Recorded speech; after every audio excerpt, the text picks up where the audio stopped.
The United States has a proud tradition of being open to, if not encouraging, of foreign investment.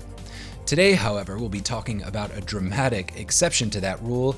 I'm talking about CFIUS, the Committee on Foreign Investment in the United States, and its powers to block foreign investment in the name of national security. Hello and welcome to Talks on Law. I'm Joel Cohen. Today we're joined remotely by two experts on CFIUS who have experience not only advising clients, but also deep in the mechanics of the organization. Aimen Mir is joining us remotely by Zoom. He served 9 years in Treasury where he chaired the CFIUS committee. We're also joined by Colin Costello, who served in the Office of the Director of National Intelligence, where he played the role of the primary representative to CFIUS from the intelligence community. Colin, Aimen, welcome to Talks on Law. Thanks very much, Joel. It's nice to be here. Thank you, Joel. It's very nice to be here. So Colin, before we get too deep into the details, why don't you give us a quick overview? What is CFIUS? So CFIUS is an interagency committee that's chaired by the Department of the Treasury and is made up of other departments, including the Departments of Energy, Homeland Security, Justice, Commerce, Defense, State, the United States Trade Representative, and the White House's Office of Science and Technology Policy. What CFIUS does is it looks for risks to national security in foreign investments in U.S. companies and certain real estate transactions.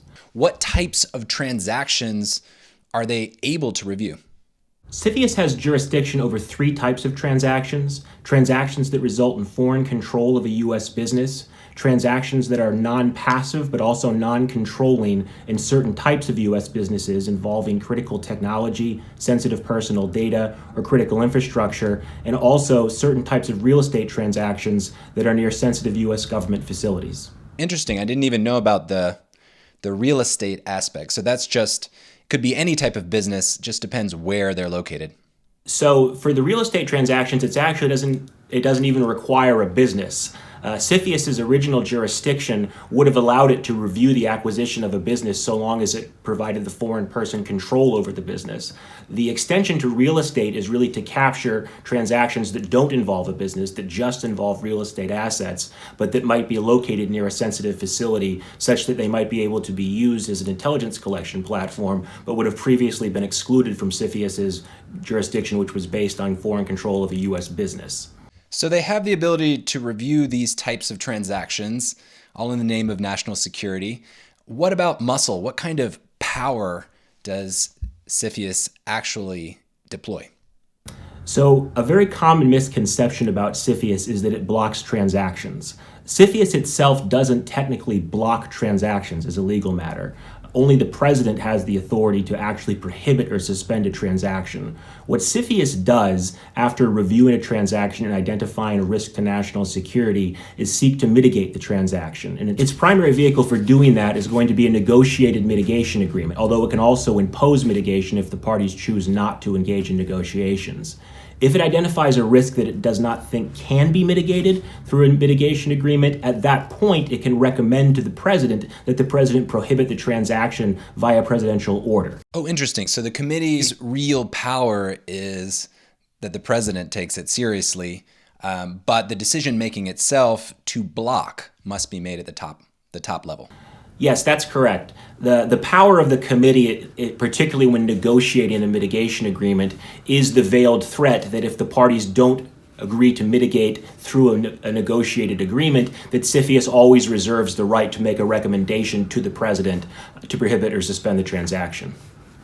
And Joel, I would add that as a general matter, CFIUS acts by consensus. So when it makes a recommendation to the president, that means that the Department of Defense, Department of Justice, Department of Homeland Security, Treasury, Commerce, etc., have all, in most cases, determined that it presents a risk.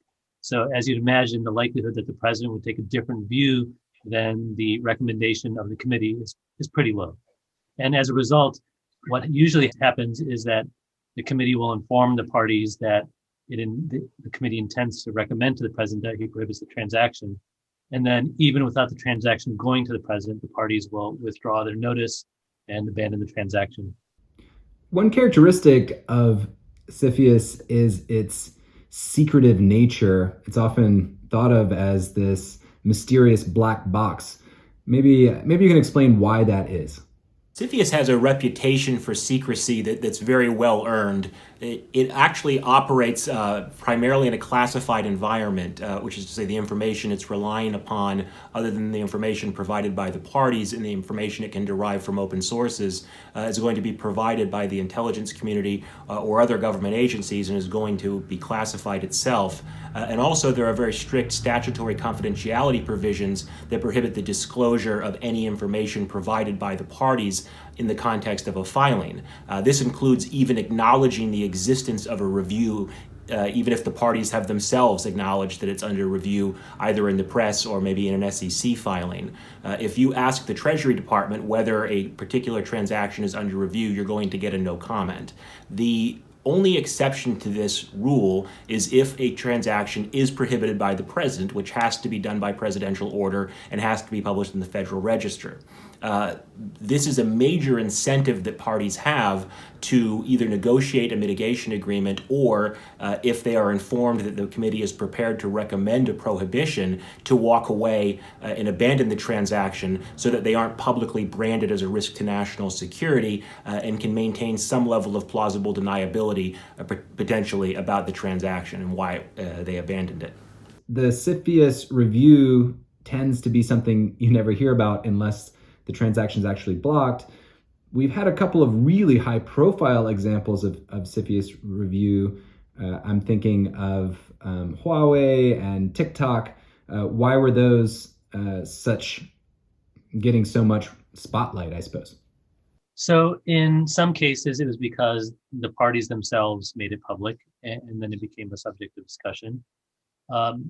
With respect to TikTok, there was some discussion by the government of that transaction. It was a bit of an aberration. I think one wouldn't take that as representative of the way these transactions are usually handled by the government. There were a number of unusual aspects of that case. Including tweets? Yes. The TikTok transaction generated discussion outside the normal course. And whether it's comments from the president, comments from the White House, comments from other cabinet officials, those are all pretty unusual in the CFIUS context. Aimen, maybe you can break things down a little more practically. If we had, let's say, a European company that's interested in acquiring a company in the United States, maybe you can walk through their decision process on whether or not they might need to file. So the first question, of course, is whether or not the transaction is within CFIUS' jurisdiction. Recall, as Colin mentioned, that CFIUS historically could review only transactions where it would result in a foreign person's control of U.S. business. And there's always a degree of complexity associated with that determination because the definition of control for CFIUS purposes is not a bright line. That analysis has become even more complex after Congress expanded CFIUS' jurisdiction in 2018 with the Foreign Investment Risk Review Modernization Act, which, as we discussed, expanded CFIUS' scope to look at certain non-controlling investments. You had some not insignificant role in that new rule. I did. I was involved in negotiating that and working with Congress to structure that law. The analysis has become even more complex, whereas the jurisdictional analysis used to rely principally or reflect principally the transaction structure. Now it requires a much deeper analysis of the assets being acquired as well. And in addition, the implementing regulations for that 2018 law were promulgated this past year. And so there's plenty of language in these new regulations that carry ambiguity and that call for the application of judgment. In other words, what? Businesses won't know until they reach out to an expert like yourselves?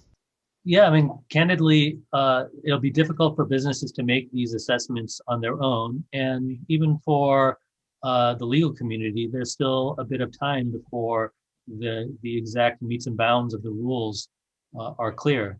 And the government itself is working through those issues. So it's a dynamic area.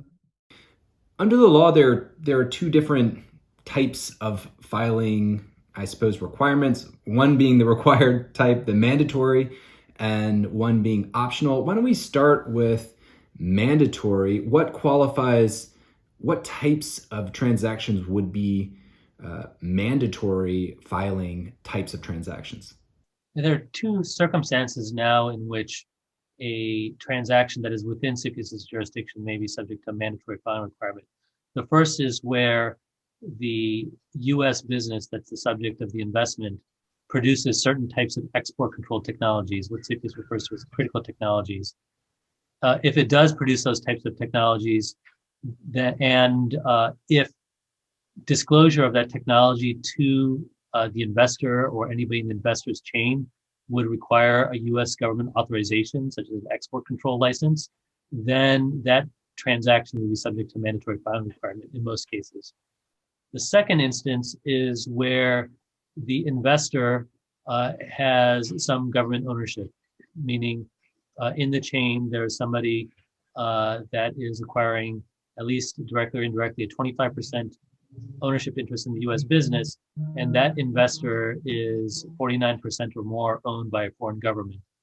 In that case, if the investment is in a U.S. business that produces critical technologies or is involved in certain types of critical infrastructure or holds certain types of sensitive personal data, then that transaction would be subject to mandatory filing requirement. So as you can see, the rules are pretty complex and not necessarily something that lend themselves to sort of a desktop analysis.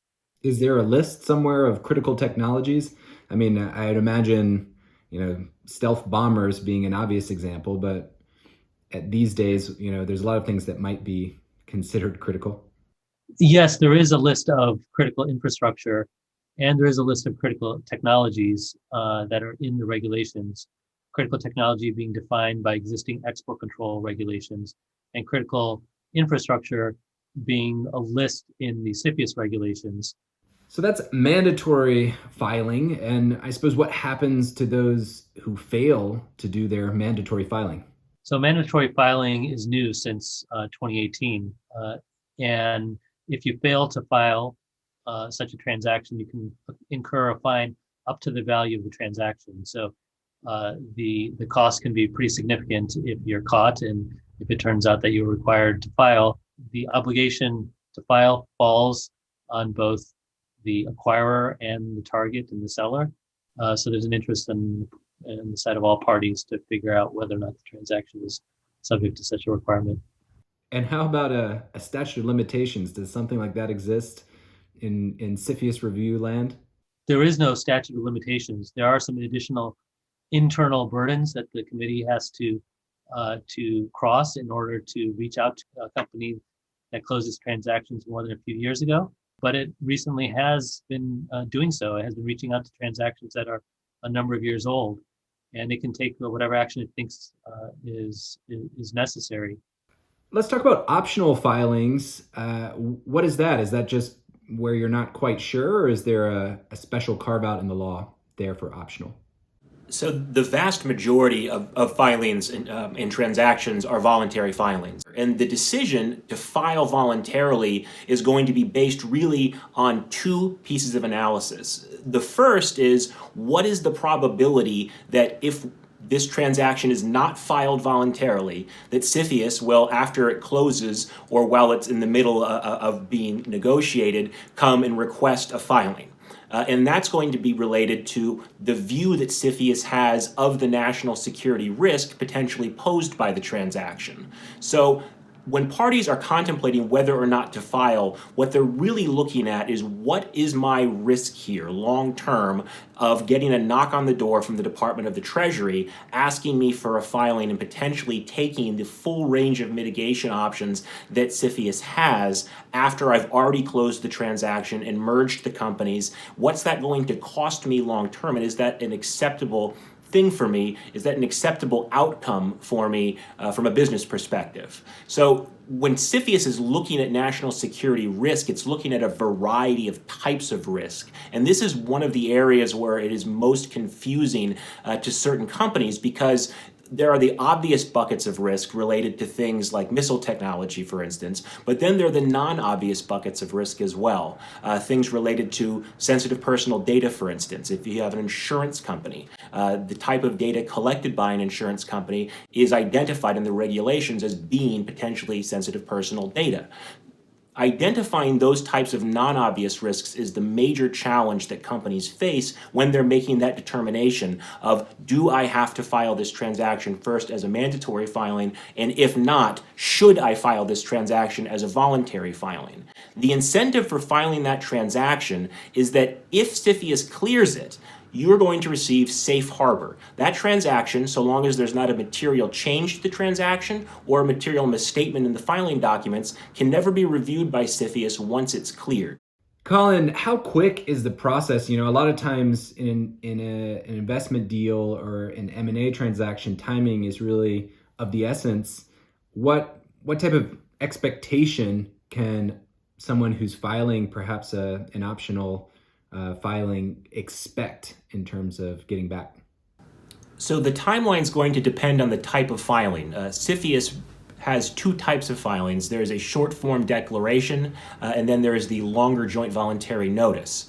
For a short form declaration, the review period is 30 days. At the end of that 30 days, you're going to get one of several outcomes. You're going to get a notice that CFIUS has cleared the transaction and you've received safe harbor. You're going to potentially get a request for a full filing because they want additional information to continue to look and see if it potentially poses a risk to national security that has to be mitigated.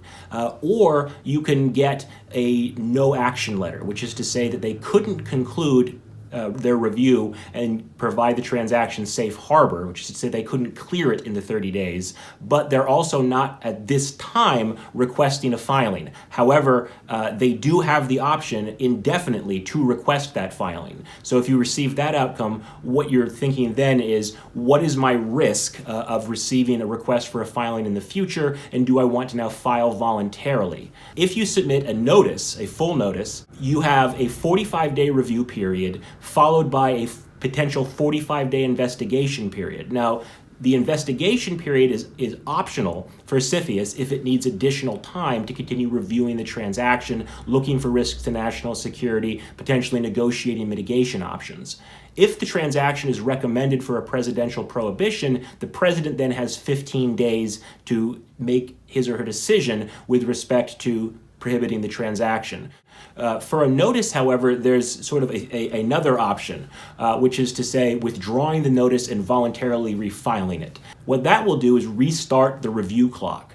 This is done for particularly complex transactions where CFIUS might not be able to complete its review, or CFIUS might not be able to negotiate a mitigation agreement within the 45-day review and the 45-day investigation, and just needs additional time to complete its work. I imagine for a number of industries that just may make certain types of transactions not possible, at least transactions where speed is of the essence. So CFIUS does become a competitive consideration for parties. A foreign party that is making and seeking to make an investment or compete in an auction against a U.S. buyer may have CFIUS considerations and a timeline that puts it at somewhat of a disadvantage. Although then the discussion becomes whether or not, if it's not a mandatory filing, they're going to waive essentially any need for a CFIUS requirement and agree to proceed without a CFIUS clearance, or whether they think that the risk is such that they need to build in some sort of CFIUS protection. On the other hand, CFIUS sometimes isn't the long pole in tent, because the same transaction may have to go through other regulatory processes, including antitrust processes, which may be longer than the CFIUS process. Why don't we talk a little bit about the buyer and the seller separately? I suppose the buyer implications, some of which you've already mentioned, the potential of paying a fine if they failed to file a mandatory filing. But what are some of the other concerns for buyers specifically when it comes to CFIUS? The buyer, in thinking about CFIUS risk, has to think about what happens if CFIUS identifies a risk. What mitigation might the committee seek, and what implications might that have on the deal economics? The buyer at the end of the day is going to potentially face restrictions on how it operates the business. It may face restrictions on what access and insight it has into the business. So it's important for the buyer to think through those issues at the front end. And if they think that the transaction may cause CFIUS to seek mitigation that could have some implications to deal economics, those are instances in which it often makes sense to voluntarily file with CFIUS so that you have certainty before you close the deal whether CFIUS may seek mitigation that causes some economic harm. The type of access that you have is going to inform the committee's risk analysis. If you're a private equity fund and you're raising a fund to make an acquisition in the United States, one consideration is who are you raising the fund from, and will potentially those financiers present some form of national security risk in the eyes of CFIUS? These are all considerations that a buyer should take into account when determining whether or not to file a voluntary transaction or identifying whether a transaction is mandatory. How about for the seller? Is this, are there specific concerns besides the risk that the deal just might not happen? So the considerations are most important for the buyer, but yes, the seller has to consider these questions as well. In the first instance, the mandatory filing requirement applies both to the buyer and the seller. So there's a legal obligation to which penalties attach if you get the assessment wrong or you don't file a mandatory filing. Second, for publicly announced transactions, there's the risk that CFIUS intervenes prior to closing. So you want to have considered the extent to which there's some deal execution risk. And third, especially if it's not a 100% acquisition, then post-closing CFIUS review could impose costs on both the buyer and the existing owners. And then finally, a seller with other government business, or that may appear at some point in the future on a different divestiture, may appear before CFIUS, could suffer some reputational impact. So it's important to think about, even from the seller's perspective, as to whether or not CFIUS would be interested or expect to receive notice of the transaction. Aimen, what else should companies be considering as they're setting their CFIUS strategy? So there are other pre-signing considerations that are somewhat unique to the CFIUS process. For example, beyond whether or not to file and deciding whether to include a condition precedent into an agreement as to whether there should be a filing and CFIUS clearance, risk allocation as a general matter is important for parties to consider. It's an important point of negotiation. For example, it's a lot less common to see hell or high water clauses related to CFIUS than you might see, for example, for antitrust, because the remedies that the government would seek to impose potentially in the context of CFIUS are a lot more subjective and difficult to predict in advance than they are in the antitrust context. And the hell or high water provisions mean, you have to do what you're obligating yourself to do no matter what. That's right. Regardless of what the committee says and what conditions they impose, you agree to close the transaction. And parties may also want to consider other ways to manage the risk that CFIUS may seek to impose on risk mitigation. So, for example, if you've identified a specific risk, then you could enter into arrangement between the parties to address those risks that may be sufficient to forestall the need for CFIUS to act. It's essentially a form of self-mitigation. It's not a solution in too many cases, but for certain types of cases, it may be the trick to avoiding any CFIUS mitigation. When we're talking about mitigation, that doesn't always mean a deal killer. There are certain steps that companies can take. What are some of those? Maybe you can give a couple of examples of the types of steps that companies have taken without details that would allow a transaction to go forward. Sure. And there often are steps that the parties take themselves to mitigate risks, usually are a means to avoid mitigation. They're usually not the difference between whether or not a transaction fails or succeeds, but they may reduce the overall burden, or they may avoid the need for any mitigation at all. It could be something as simple as if a foreign person is going to be on the board of a company and that company has potentially sensitive information about U.S. government contracts or particular technologies, it may be enough to resolve CFIUS concerns if there's an agreement that such sensitive data will just not be shared with anybody on the board or with that particular investor, essentially a form of internally limiting access to information without CFIUS having to impose that. How about if CFIUS recommends mitigation? What happens then? What's next?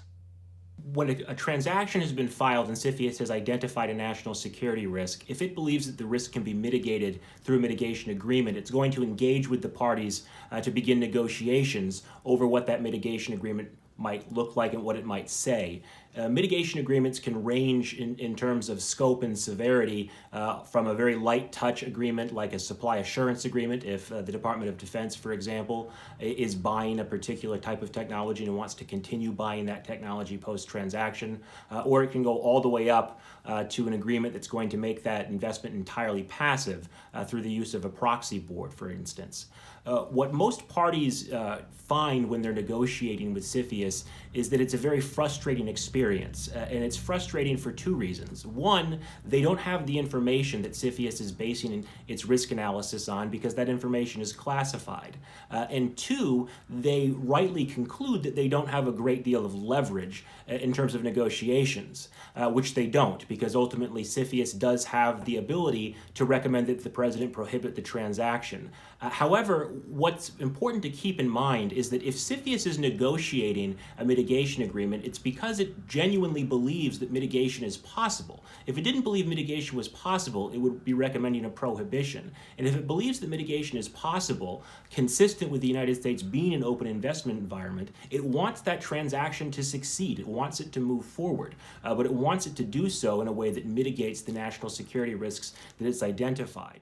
So the mitigation process isn't necessarily a hostile process. Correct. It's mostly collaborative, particularly if the transaction doesn't involve a high threat acquirer. If it involves a high vulnerability asset like a piece of critical infrastructure, it may involve an acquirer who's very well known to the committee, who's been part of a number of CFIUS transactions and may be party to a number of mitigation agreements. In those instances, when what CFIUS is trying to mitigate is a risk arising from a vulnerability of the U.S. asset, they want an acquirer who's going to be a willing participant and a good partner in terms of executing that mitigation agreement, because they want to make sure that it can be monitored and enforced in the long term. And in that sense, they're generally more than willing to negotiate on specific points, and they're more than willing to listen to the parties as it relates to understanding what the business rationale is for the transaction and how they can mitigate the risks while not eliminating the value that the parties are trying to achieve. Colin, remembering back into the days when you were in the office of the Director of National Intelligence, was that part of your communication with the CFIUS committee? Would you say, look, we have some concerns, with this particular person being on the board. However, if they were removed or if there was some protection implemented, those concerns might go away. Would those types of mitigation steps be discussed, on the committee itself in the initial review? So blessedly, I wouldn't be required to do that because as an impartial analyst of only the threat, I would be framing the analysis of the threat actor and allowing the committee to identify the mitigation terms and then discuss whether they were adequate and sufficient to mitigate the risk. And maybe to give just a little bit more insight into how the process works, the committee, as I said, is composed of 9 member agencies. And when Treasury receives the filing from the parties, it pushes out all that information to all the member agencies, who then push it out within their own organizations. So, for example, the Department of Energy is one of the CFIUS members. When a transaction comes in, it goes to all the agencies, including the Department of Energy's CFIUS office. The CFIUS office will share it with the Sandia National Laboratory, the National Nuclear Safety Administration, and a number of other offices in DOE that have some potential role in being able to technically assess whether or not there's a potential national security risk. The same thing happens at other agencies for every transaction. And those agencies then figure out whether or not there's a concern that requires some sort of action. And if they do think that there's some action required, they'll propose that to the committee. The challenge for companies often is that the committee has a problem. It can't tell the parties, as Colin said, what the problem is. And so the parties and their counsel are left essentially to intuit what they think the problem may be, and then to propose solutions that they think may solve the government's problem. Oh, wow. That sounds incredibly, that sounds like it could be quite frustrating, or at least would require quite a bit of creativity and insight. Yeah, absolutely. It requires the parties to know their business well. It requires them to have advisors who understand the types of things that the committee thinks about, because as Colin said earlier, it may be that the risk is it's non-obvious. The company itself may be producing a commercial item, they may have no understanding that their technology may have some government application, or they may be producing a commercial product where the government doesn't buy directly from the company, but it buys it off the shelf, and it's in some important system. So from the government point of view, it's important that this particular commercial off-the-shelf product be secure, that it not be produced by somebody who's suspect. But the company itself has no idea that the government is relying upon this technology. And so when the government all of a sudden says, you can't sell this product, this business to this foreign person, but we can't tell you why, it puts the company in a pretty difficult position of trying to figure out, well, how do we get to yes? And that's where working with the government, trying to understand sort of the subtext of their message, bringing to bear experience from prior transactions, all assists in trying to formulate a potential path forward. And we're talking today at a very unusual time in American history. The COVID-19 virus has spread all around the country. Would you consider vaccine technology or those type of companies maybe getting increased scrutiny from CFIUS given the current climate? Medical supply chains would absolutely fit under CFIUS's definition of national security, and it's certainly something that a company in the medical industry should consider when making an investment in the United States. Because to the extent that what they are investing in has any connection to a critical medical supply chain, CFIUS would certainly be interested in looking at that from the perspective of the extent to which the transaction might pose a risk to national security. One topic that sort of feels like the elephant in the room when we're talking about CFIUS, at least in recent times, is the relationship with China. Is China still, or likely to still be, the main target, I suppose, or the main concern when it comes to these types of reviews? Chinese transactions have been a subject of focus of CFIUS and the CFIUS process for the past few years. Historically, CFIUS has not been focused on any particular country and has reviewed transactions from a broad range of countries, including friendly countries. And often the transaction is driven as much by what the target is and the sensitivity of the target as it is by the acquirer. But certainly who the acquirer is a significant factor in the analysis. And because China has targeted in the past few years companies and technologies that are potentially sensitive from a national security point of view, many transactions involving Chinese investors have received significant scrutiny.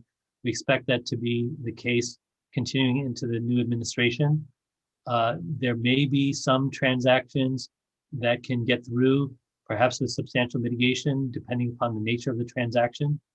But CFIUS won't be focused only on Chinese investments only. And it's important that investors realize that CFIUS risks and the need to consider potential CFIUS risks exists regardless of where the investor is from. When we're talking about the types of transactions that CFIUS would look at, historically it may have involved more, weapons or critical infrastructure. Now, is it correct that data in and of itself, large amounts of data can be seen as of concern? National security is not defined in the statute, and it evolves over time as technology changes, as the relationship between government and commerce changes, the relationship between national security and commerce changes. So you're absolutely right that historically one might have thought about defense systems, missiles, aircraft, certain types of electronics as being the types of things that could raise national security concerns. But as technology has changed, commercial technologies have become more important to national security. And so therefore you have artificial intelligence and robotics, things that are very important from a commercial point of view, are also now important from a national security point of view because they are core to providing advanced capabilities to defense systems as well. On the same hand, we have now increased digitalization of everything. And so it's much easier for data to be accumulated in large quantities and potentially raise concerns. So it's almost a cliche at this point to say that data is the oil of the information age. But that's an extremely important observation when you are considering new categories of national security risk that CFIUS looks at when they're examining a transaction. Well, Colin, every company is collecting data, and any tech company worth its salt is probably proud of that. Does that mean that every company has significant CFIUS risk? Not necessarily. CFIUS isn't concerned about all data. It's concerned about sensitive personal data that's potentially identifiable and could be used in a way that might pose a threat to national security. A good starting point for any company trying to evaluate the risk posed by the data holdings of a target is the CFIUS regulations themselves, which are going to specify certain categories of data that CFIUS is concerned with, at least from the perspective of establishing that the U.S. company has what they consider to be sensitive personal data. Aimen, Colin, you mentioned the important role the president himself plays in the process, making the ultimate decision on whether or not to block a transaction. We are in a new administration here in the United States. Before I let you go, I'd love to get your input on, potential direction you might see for the new administration, any changes in tone or policy that you might expect. With the Biden administration, I think people are going to be surprised by the amount of continuity that they see, at least in terms of substantive risk analysis in CFIUS. A lot of the issues that presented in the Trump administration are going to continue, and really they're continuations of national security risks that have been identified by the Obama administration as well. Where you're most likely to see fairly significant change is in process. So CFIUS, to be sure, will go back to what it has historically been as it relates to public communications. There'll be much less discussion of cases in the press. It'll be much quieter. It'll go back to that black box model that it typically operates by. And in marginal cases, which is to say cases that could go either way in terms of very harsh mitigation or potential prohibition, you may see a greater willingness to at least entertain what that mitigation might look like and to entertain discussions of mitigation in lieu of immediately moving to a position of prohibition. But in terms of the substantive risk analysis, particularly when it relates to high vulnerability companies that have critical technology, sensitive personal data, or access to critical infrastructure, I think people will be surprised by the amount of continuity that they see between the Trump administration and the Biden administration. Colin, Aimen, thank you so much for taking the time today and shedding some light inside this otherwise black box, as you say, committee. And thank you for watching Talks on Law.